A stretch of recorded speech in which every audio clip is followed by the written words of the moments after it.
ശിവപുരാണം ആത്മാവിനെ ഉണർത്തുന്ന മഹാദേവന്റെ സന്ദേശം.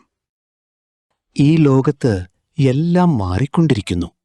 സന്തോഷവും ദുഃഖവും വിജയവും പരാജയവും ജീവിതത്തിന്റെ ഓരോ നിമിഷവും മാറുന്നു. പക്ഷെ ഈ മാറ്റങ്ങൾക്കിടയിലും ശാന്തമായി നിലകൊള്ളുന്ന ഒരു ദിവ്യശക്തിയുണ്ട്.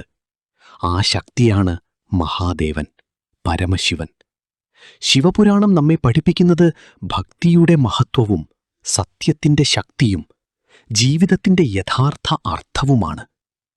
കൈലാസത്തിൽ ധ്യാനനിരതനായിരിക്കുന്ന ശിവൻ ലോകത്തിന്റെ നാഥനായിട്ടും അതിയായ ലാളിത്യത്തിന്റെ പ്രതീകമാണ്. ശരീരത്തിൽ ചാരമണിഞ്ഞ്, കഴുത്തിൽ സർപ്പത്തെ ധരിച്ച്, ജടയിൽ ഗംഗയെ സ്വീകരിച്ച്, ചന്ദ്രനെ മുടിയിൽ ചൂടി, കണ്ണുകളിൽ കരുണ നിറച്ചിരിക്കുന്ന മഹാദേവൻ. അവൻ നമ്മെ പഠിപ്പിക്കുന്നത് ഒരു വലിയ സത്യമാണ്. അഹങ്കാരം ഉപേക്ഷിച്ചാൽ മാത്രമേ യഥാർത്ഥ സമാധാനം ലഭിക്കൂ. ശിവൻ നാശത്തിന്റെ ദേവൻ എന്നാണ് പലരും പറയുന്നത്. പക്ഷെ അത് വെറും നാശമല്ല, നമ്മുടെ ഉള്ളിലെ നെഗറ്റീവ് ചിന്തകളുടെയും അഹങ്കാരത്തിൻ്റെയും ദുർബലതകളുടെയും നാശമാണ്.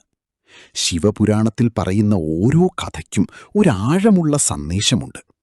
സമുദ്രമഥന സമയത്ത് ലോകത്തെ നശിപ്പിക്കാൻ ശേഷിയുള്ള ഹാലാഹല വിഷം പുറത്തു വന്നപ്പോൾ എല്ലാവരും ഭയപ്പെട്ടു.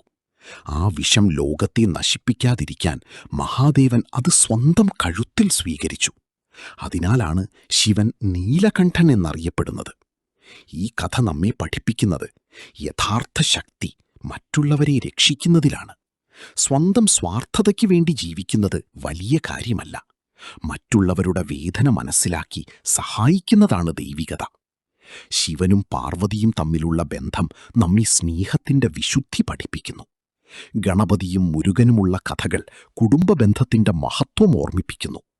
ജീവിതത്തിൽ എത്ര വലിയ പ്രശ്നങ്ങൾ വന്നാലും ഓം നമഃ ശിവായ എന്ന മന്ത്രം മനസ്സിൽ ശാന്തി നിറയ്ക്കും. കാരണം ശിവൻ വെറുമൊരു ദൈവമല്ല, ഭക്തരുടെ ഹൃദയത്തിൽ ജീവിക്കുന്ന ഒരനുഭവമാണ്.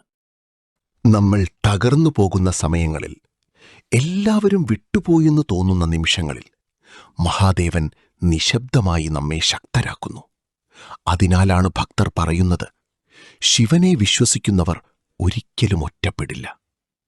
ശിവപുരാണം നമ്മെ പഠിപ്പിക്കുന്നത്, ക്ഷമിക്കൂ, അഹങ്കാരം വിട്ടുകളയൂ, ധ്യാനത്തിലൂടെ മനസ്സിനെ ശാന്തമാക്കൂ, നല്ലത് ചിന്തിക്കൂ, സ്നേഹത്തോട് ജീവിക്കൂ. അപ്പോൾ ജീവിതം കൂടുതൽ മനോഹരമാകും. ഓം ത്രയംബകം യജാമഹി സുഗന്ധിം പുഷ്ടിവർദ്ധനം. മഹാദേവന്റെ അനുഗ്രഹം എല്ലാവരുടെയും ജീവിതത്തിൽ സമാധാനവും ശക്തിയും നിറയ്ക്കട്ടെ. ഹര ഹര മഹാദേവ്.